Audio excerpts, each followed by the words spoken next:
जब राष्ट्रीय अध्यक्ष डॉक्टर मुरली मनोहर जी जोशी थे, उस समय जो उन्होंने यात्रा की थी पूरे भारत की, उस दौरान उसके कन्वीनर के रूप में मोदी जी ही दायित्व निभा रहे थे। उस समय उनसे हमारी भेंट झांसी में हुई थी और झांसी में जोशी जी के बोलने के पहले उन्होंने 1-2 मिनट 4 मिनट तक अपने भी विचार व्यक्त किए थे और मैंने देखा कि उनको विषय को प्रस्तुत करना और उनकी बोलने की शैली, ये सब बहुत ही प्रभावी थी। ऐसा मैंने अनुभव किया। तो मुझे लगा कि जो बीजेपी की लीडरशिप है उसमें कोई एक फ्यूचर है तो मोदी जी हैं। मेरे मन के अंदर उसमें भाव पैदा हुआ। 2006 से जनवरी से ही मैं राष्ट्रीय अध्यक्ष रहा, तो उस समय तो हमारी भेंट मुलाकात बराबर होती रही है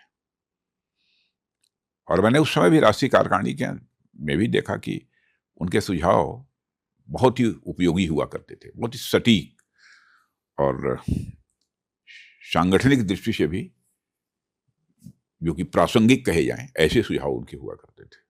पर्सनल डिसिप्लिन का जहाँ तक सवाल है, इलेक्शन कैंपेन समाप्त हुआ, समाप्त होने के बाद फिर वो आए हमारे यहाँ, मैं सोखा रोड पर रहता था रेजिडेंस पर। अध्यक्ष जी, आपको अपना रिपोर्ट कार्ड देने आया हूँ, मैंने अपना कैंपेन का काम पूरा कर दिया जो दायित्व आपने दिया था। तो इस प्रकार के डिसिप्लिन वो पॉलिटिकल वर्कर थे और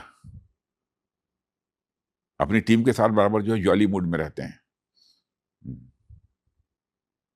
कभी कोई बाहर देखे लोगों को लगता होगा कि इतना वर्कलोड है, ये है, बड़े वो तनाव में रहते होंगे, ऐसा नहीं। मोदी जी को इस रूप में मैंने नहीं देखा। एक से एक किस्से और कहानियां आज भी सुनाते हैं, बहुत ही आनंद की अनुभूति होती है उस समय संगठन के काम करने में भी। मैंने जब वो प्रधानमंत्री नहीं बने थे, जब वो प्राइम मिनिस्टर वो इलेक्शन कैंपेन कमेटी के चेयरमैन जब घोषित हुए थे उस समय भी, और फिर बाद में प्राइम मिनिस्ट्रियल कैंडिडेट घोषित हो जाने के बाद लगभग देश के 17-18 राज्यों में हमारा उनका साथी दौरा हुआ था।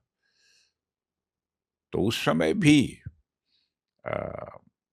इलेक्शन कैंपेन को कैसे आगे बढ़ाना, क्या करना, इसमें तरह-तरह के सुझाव दिया करते थे जो कि वास्तव में कैंपेन को प्रभावी और सफल बनाने की दृष्टि से बहुत ही उपयोगी थे।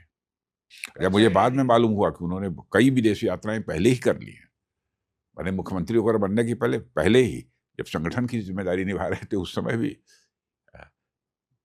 मैंने समाज को समझने की, केवल अपने देश समाज के को समझने की नहीं, बल्कि पूरा विश्व को समझने की एक उनके मन के अंदर हैंकरिंग जिसे कहते हैं, ललक,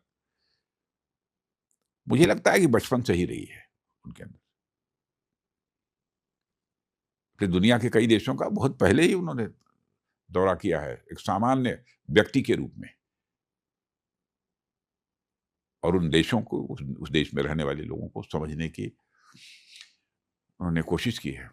चैलेंजेस से कभी घबराते हुए तो उन्हें मैंने कभी नहीं देखा है। मुझे लगता है कि उनके ऊपर दैवीय कृपा है और ये क्षमता ऐसे नहीं आती है बिना ईश्वर की कृपा से। घबराते हुए और डरते हुए मैंने कभी नहीं देखा ना।